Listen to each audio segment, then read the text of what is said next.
What's up, y'all boys? Welcome back to the Beyond Bounds podcast, episode 3. I'm your host, Juan Pescador, 5'7", 20-year-old dunker from Florida. I'm passing it on to my co-host here, and we'll get into the podcast today.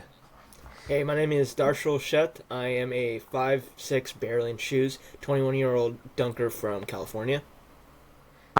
Hey, my name is Jayden. I am a 5'6", 5'7" with shoes, dunker from New York, and we're aspiring here. We're about to get this podcast going. Yes, sir. So we That's gotta what I'm pass talking about. pass it to Juan to start it off. What you Yeah, gotta that's what I'm say, talking Juan? about. So, yeah, last two episodes we had the story. First episode was about Jayden. Second was about Darshil. I hope those were inspiring. But now I'm gonna talk about my story here. I got a little script here, so we can go through it in order here. So, yeah. Let's go back to when I was a little boy. So when I was a little boy, I wasn't I didn't get into sports. So my brother, he would have me. I was like a small little boy, like very small. My brother Emphasis would on the have me little try. boy. My brother wanted me to shoot basketball in a 10-foot hoop. Dude, every time it wouldn't even get close to the net. Like sometimes it would get close, but then sometimes it wouldn't. So that kind of like killed my confidence with basketball at the start. But as a kid, I was always actually pretty naturally gifted, like athletically. I was always faster than everybody. That was like for sure. Like naturally, I was always faster. But then the people who actually trained and who are actual athletes, they were always faster than me, and that would honestly killed my confidence.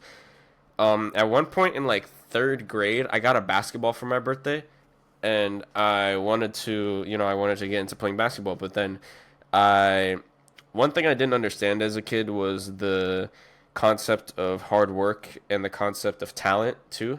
I thought you were supposed to be just naturally good at things. But I didn't understand that as a kid, so I would try to dribble the ball in between my legs. I was a really small kid, so then I could barely do that.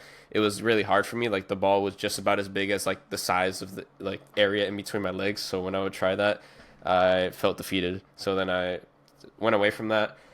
And I grew up as a just like how Jayden and Darshil were. I grew up as a little gamer boy up until I would still play games like throughout high school, but it wasn't until sophomore year that I actually got into sports. Um, I started playing with my boys during COVID, actually, because that's when we would have, funny enough, the most hangouts. Like after like the first period of COVID, where it was like, oh, don't go outside at all. But then once we could start wearing masks and stuff, we started going outside and doing activities and stuff. Started playing basketball. I wasn't good at basketball. My shot was super weird. Like when I would shoot it, I would like shift over to the side, and it was weird. I was using my whole body to shoot that ball. And then it reminds me of a little football game that we had. This was my first time ever playing football, by the way. It's a funny story. We went over to one of our more wealthier friends' house, who he had like a two-story house, and then we went to a park nearby, and they gave me the ball because they knew I was the fastest one, like easily the fastest one out of everybody. So then they would like use me as a running back. I didn't know what that was. All I knew was grab the ball and run and stay away from everybody. Like don't get touched.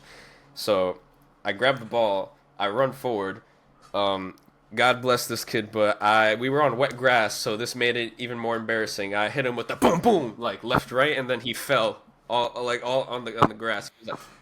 He fell like Michael Jackson on the left side. So that was the first time I noticed my athletic ability, or not the first time, but that was one something noticeable for me. I was like, wow, like I didn't even try right there. And then I was always faster than everybody. I remember we played tag, and then I was like, I remember chasing my friend down, and I was like just slowly catching up to him, like as he was just trying to run away as fast as he could. And I was like, yeah, no, this is too easy. And then after, a group of actual football players came in to practice. Right, they're actually coming to practice, dude. They had their gear on, they had the football, they had the gloves, they had everything. It was like four or five of them, and we were like, ah, shit, like they were gonna come and play with us. So then they asked to come play with us, basically using us as practice.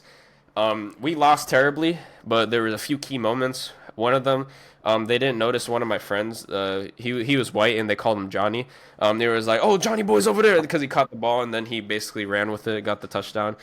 That was one of two touchdowns. The second one, mind you, I didn't play sports that often. I caught the ball. I just outran this kid, and this was a in shape kid. He played football. I just caught the ball, outran this kid to where we got the touchdown. So it's just a little story to show like that I was always naturally gifted athletically, but I just never played sports growing up. But yeah, and then eventually during high school. Oh wait, no. So this was actually during freshman year. We're gonna go back a little bit. I wanted to do track with one of my friends who was also very naturally athletic because we knew we were both fast. He was actually faster than me. But it ended up not happening because we had to like sign papers and stuff, and like we didn't know anything about that, so it was out of our comfort zone at the time, and I definitely wasn't like it was uncomfortable for me at the time, I guess. Oh wait, I, what event were you thinking of doing with your friend? dude, I don't know. We didn't even know much about track. We just knew Oh it had damn. to do with like athletic ability and like running and sprinting and stuff. Like, bro, I remember one of the days we went to like this school event, like a football game. It was after we raced on like it was a plaza near us that we raced on, and then one of the kids was like, "Yo, y'all do track?" And then we were like, "No, we were just fast." But yeah, um, yeah, at the time, like I knew I didn't grow up with as a kid with much self esteem, so definitely something out of my comfort zone at the time. Um, yeah, so we never did that. Unfortunately, that's one of my biggest regrets, like not actually doing track, because I know if I did track during high school, I would have been a lot more. I would have been at a much higher point where I'm at now. I would have been doing advanced dunks by now, but still knowing that potential that I have, that's something that's gonna be for a couple of years down the line, especially with the injury I'm going through right now. But I'm very confident in coming back from that. Then through 11th grade again, we would just do fun stuff, play sports. I remember we did like some like it wasn't hockey, it was ice skating, and then we do activities like that, like play a bunch of different sports, basketball, football, do stuff like that. Um, and then in my senior year, I tried out for the volleyball team. I didn't do much preparation, to be honest, but the only main reason I didn't make the team was because I didn't listen. And that was definitely a lesson for me because it was two times in a row they told us to spike the ball and then go get the ball ourselves. So then that was a lesson for us to learn to not keep the ball like rolling to grab your ball. I didn't do that twice because I was like most of the time I was just in my own head, like just trying to do the best I could. But I messed that up and I didn't make the team. My other friend that tried out, he was the other kid that I tried track with. He made the second tryout because there's two tryouts, one first tryout and then a second one. He didn't make that one, but then another one of our friends that we tried out with, he made the team. And he got pretty good at volleyball. But if at the end of the day, I probably would have just been a libero because I'm short. Um, I mean, but yeah. I would say, it depends on like how competitive your high school is in general. 'Cause it's Oh yeah, like dude. No, we were like no. Our high like school. So our high school had this guy named like I forgot his name. He's like 6'4". His name was Cam. He was prospects for like actually being like a professional. I don't remember like I don't know anything like much about him really. But I remember I remember one time they were playing basketball in the gym and I was just watching them. Dude, he absolutely dunked on this kid one time. Like that was one of the greatest things I've ever seen actually. Not greatest, but that was the best thing to ever witness. Like just someone being dunked on. And then I watched it. I was like, wow, like because he tried to dunk the ball a few more times. He's not much of a basketball player, so he missed the first couple dunks, but then the third time, the guy was under the rim at the wrong time and made the wrong move and got dunked on. So yeah, that was nice to see. I guess Um, out of curiosity, how were your skills in volleyball? Since I also played as well, oh no, right? I So wasn't bad. I don't think I knew like the basics, I guess, but I wasn't complete garbage. I could definitely say that for sure. Like I definitely had uh, like I guess a good base to, like I had good potential. Like I could have been good at the sport. Um, but yeah, I was more basketball. I had more fun playing basketball because I remember, during like gym class we would have the runs after like the gym teacher would have us do like all the random stuff. Um, I remember one time I accidentally crossed this kid over. It was something I didn't even realize I did. So I was going up full court. They passed me the ball and I go up and then I just hit him with a crossover, like a D Wade crossover, right? and because he ran at me because he was like one of those aggressive kids that would foul you all the time and wasn't good at the sport either. So then whenever he'd make like a layup from like using his athleticism or something, he'd be like ah, and then bro, they were getting pissed at him this game. They did not like him because he was fouling. And then he was making layups. So then whenever he make any type of shot, he would let you know about it. He would talk shit to your face. He was one of those type of players, right? But then I hit him with a D Wade crossover. I just hit him with a like going one way, acting like I'm going one way, then going the other. He like basically like fell back. It was one of those ones where he like fell back. He had to grab his arm, Hezzy? like use his arm. No, it wasn't heavy. It was a crossover. It was like it was just like this. It was just like going like this and then like throwing the ball to the other side. I don't know what it's called. I forget. But yeah, I hit him with that, and then he like fell back, and then like everyone was telling me about it. I was like, dude, wait, what? I didn't even realize because like I just straight up ran past him. Like I did that, and then straight past him. And then after he like, I guess I may or may not have humbled him, because I didn't even say anything after to him. He was like, yo, yeah, good game, bro.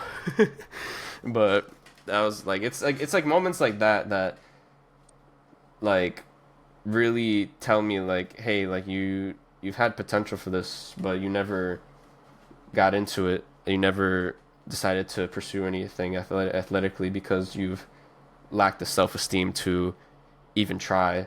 So, yeah, and then during high school, I also started after like during all that, I trained for hypertrophy at one point, and I didn't like it. I didn't What got like you into training? huh? What got you into training? Dude, that's the thing. Well, I mean, it was And like who would that's the you thing. That's what I what was. would you watch like in your free time? Like you know, like would you That's watch NBA or That's where we dunkers, get and to. how So did you yeah, find the out main about thing I that? would watch is the NBA, and the thing that drew the most attention to me was the most athletic players. So Right. like I think I may have mentioned before, like Derrick Rose, Oh yeah. Russell Westbrook. Those were the two main people that I would watch and that would catch my attention, that would grab my attention. I would see what they could do, and because they were on the shorter side as well, so I would see that and just be amazed and curious at the same time. Like, how do they do this? What makes them different? I always like had like the idea, or not the idea, but like the curiosity of like what makes these guys different from like a bodybuilder who just like trains to be bigger. How Yeah. what makes these guys muscles different to produce this type of power and be able to jump so high and dunk so hard and do all these crazy tricks in the air? And it's like that always struck my curiosity. So then as a kid like that, I also got into ATG and started doing those workouts. But eventually, over time, I don't remember exactly what I watched or whatever, but I started watching a bit of Isaiah Rivera, went back to his older videos, see the way he trains, and be like, okay, so it looks like what I'm seeing here is what is actually gonna make me more athletic.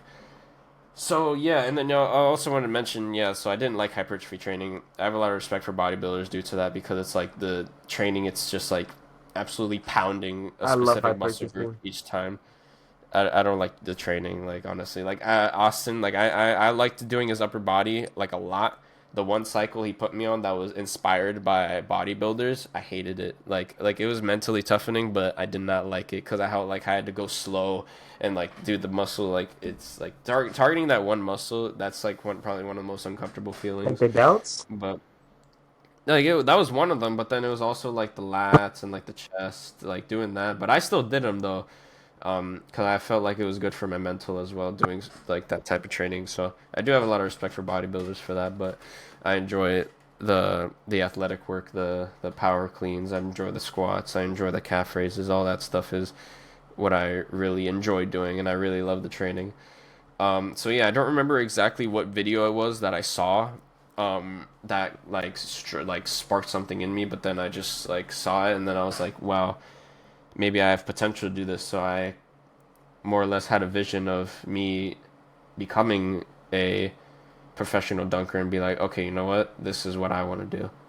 And I had to figure out different ways to kind of be in this community and actually like thrive in this community, be a staple in this community. So yeah, and then that's when I started lower rim dunking, training legs more often, but then the training legs wasn't as consistent as the lower rim dunking.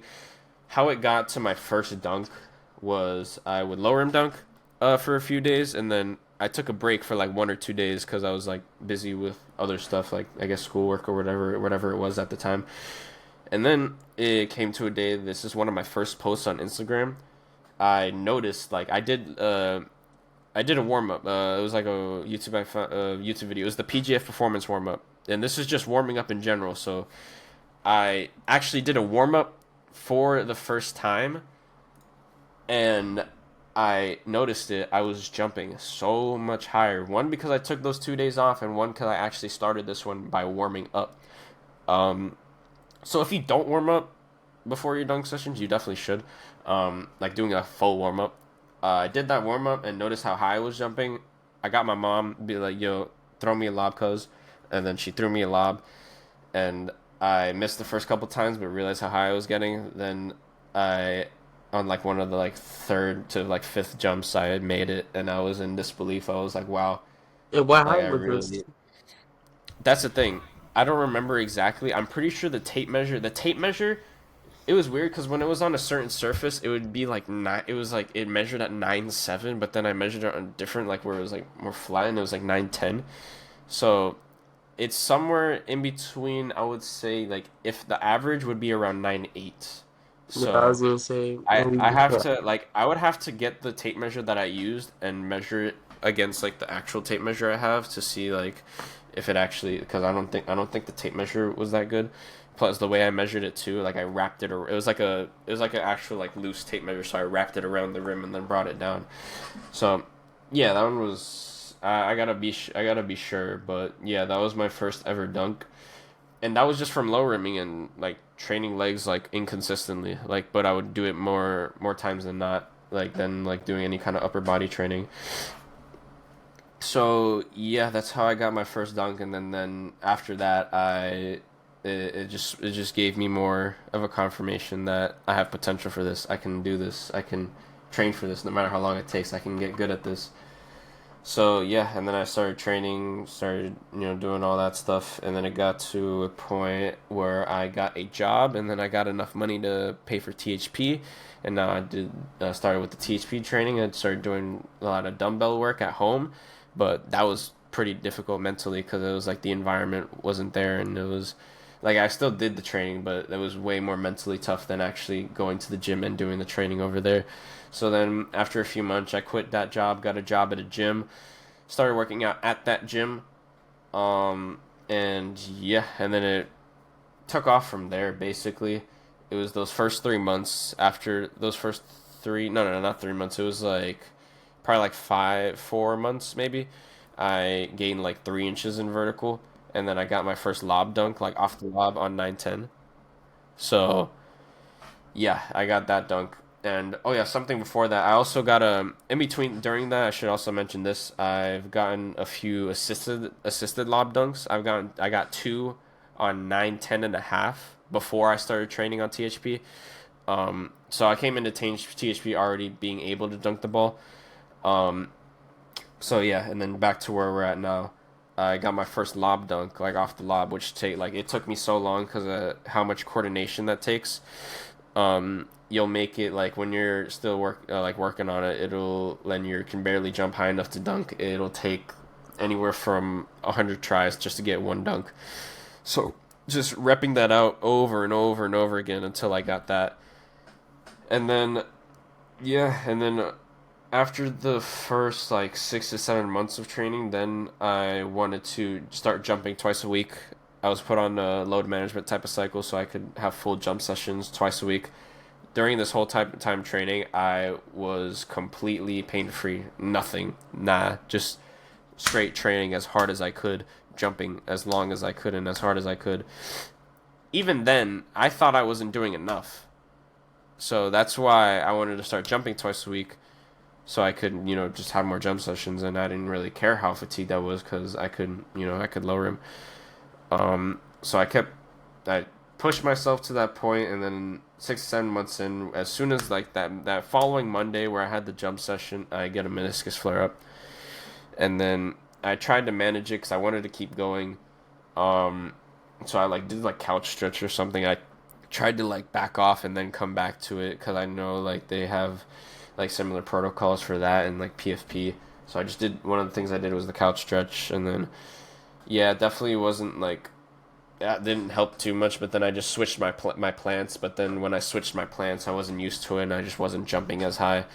So then that was a pretty defeating session, and then now it's been 6 months of it going up and down, due to my lack of being able to have that self control and being able to.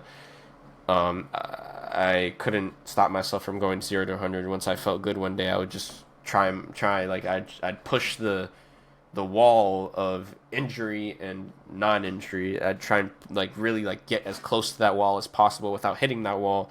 But when you do that, you'll eventually hit that wall and break through that wall, and then end up having another flare up and then another setback, and then you'll back off for a bit, and then it's like it's been like kind of linear downwards. So it started off with now not being able to have jump sessions. Now it started off with, and then it progressed to not being able to squat heavy, and then it progressed to just now not being able to train at all. So now I have to do drops and then get back to it. But all of that is a very good learning experience for the future, because it shows that you're not invincible as a human. You're not gonna, no matter how genetically gifted you are, you're never gonna, when you're training for what you're training for, when it's something like this, when you're trying to reach a peak athletic performance, or if you play a lot, you play basketball, you play football, with being a more athletic human being, that repeated stress on your body is never gonna, it's always gonna catch up to you at some point, and you'll have to manage it. So yeah, it's a big lesson in patience, it's a big lesson in discipline, just being able to know when to back off. I literally just saw this recent video by Noel Diesel, I think that's how you pronounce his name, the bodybuilder. Literally him talking about this exact thing. Like, I forgot exactly what he said, but the analogy for it would just be to have you have a candle and it's lit up. You don't want that fire to cause a forest fire. You know, you want to have that control. You want to keep it constant. You never want it to start raging. It's like in the last Airbender. The best firebenders were the one who were able to control their anger and control that fire, not the ones who let out their fire and just use pure anger and just like kind of let it out everywhere. Being able to control that fire is what will allow you to be, how do I say this, like LeBron James, allow you to have that longevity. So yeah, and that's where I'm at now. Coming back from injury. It's like, yeah. it's like the easiest way to think of it that I've always thought of it is just, you never want to go too forward sometimes. Sometimes you just need to go one step forward and just go through those step at a time. Because like sometimes when we go too forward too fast, we just tend to go get back ahead of as a ourselves. result. Yep. Nice. But yeah, and that's where I'm at now. I'm dealing with my meniscus injury. I'm dealing with my shoulder injury. I'm coming back from that, and Jayden is throwing an airplane chip in his mouth. But I actually wanted to ask, because I know that in terms of your meniscus flare up, right? That happened all of a sudden from the training that you were doing in the jumping.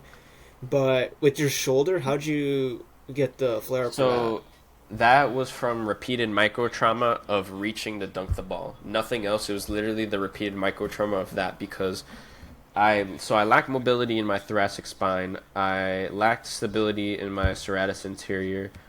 Mobility in many things on my right side, but mainly the two biggest things that are worth mentioning are my thoracic spine extension mobility, because I grew up as a gamer. I would always be hunchback, so now I naturally have that.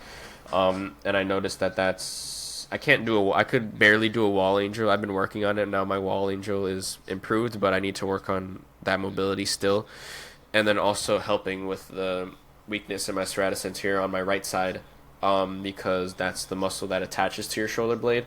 So when you have good control of that, that is what will, like, having good stability there, it will allow better control of the shoulder blade. Also with your rhomboid, having more lengthened out rhomboids also help, because then that will keep the shoulder blade from moving. But Yeah, that's basically why I have shoulder pain as well. So, yeah, and it's just due to impingement. So then once I can fix those things, I imagine that it just wouldn't get impinged anymore. Because now it's still like it still hurts at times when I go into a certain position, but it doesn't hurt as bad. So that means the structures aren't pinching together as hard as they were due to lack of stability and mobility. Um, so yeah, that's basically with my shoulder pain. So yeah, I'm working my way back to jumping, and I already know it's gonna take me a few more months, maybe two, maybe three, maybe four, maybe another half a year. But I am more than confident that I'll be back to having full jump sessions, and I'll do my best to be a lot more careful with that. So yeah, that's pretty much my story from then till now. Like, since we both have talked to each other about this, especially for my training as well, I think like focusing on the serratus anterior, especially in terms of like doing things like when I'm doing pull ups and stuff. I've had to humble Yeah. myself now, and like It's the more last it's week or more so. about it's more about pushing movements like shoulder press or doing snatches. Stuff like that is more important. Because Like or not actually, more important but like where it needs to be more active. for you or for in general, No, for like in any type of like movement where you're in any type of push movement where you're going overhead. That's Mm. where you need more serratus anterior because your shoulder blade's going like down and up with like in a concentric motion. In the pull up, it's doing the opposite. So it's going Oh yeah, like yeah, that makes it's sense. already in that like position here, but then you're pulling up. So like when you're pulling up, it's going the opposite way. You see what I'm saying? But I think just like in general, I've had to probably humble myself in the last week or so just to Yeah. really feel the mind muscle connection for it because of the similar Yeah. issues Yeah. that we both have. 100%. Yeah. And um, for you, it's not as like critical. It's still something important though, just for to avoid that future Exactly. Yeah. pain. Because for me, I just kind of let myself go, basically, like let myself go And I, rampant with the training and the jumping. and I So think the best thing that you said in particular, one that actually stuck with me in terms of why I've been taking a lot of the stuff that you've been saying for mobility seriously now, is just that, especially with your meniscus, like we've talked about before, yeah, any degree of rotation that is off in terms of your hip anatomy matters in terms of the forces that go under it. yes. So I've figured that that's become even more important because of that kind of thing. Hmm.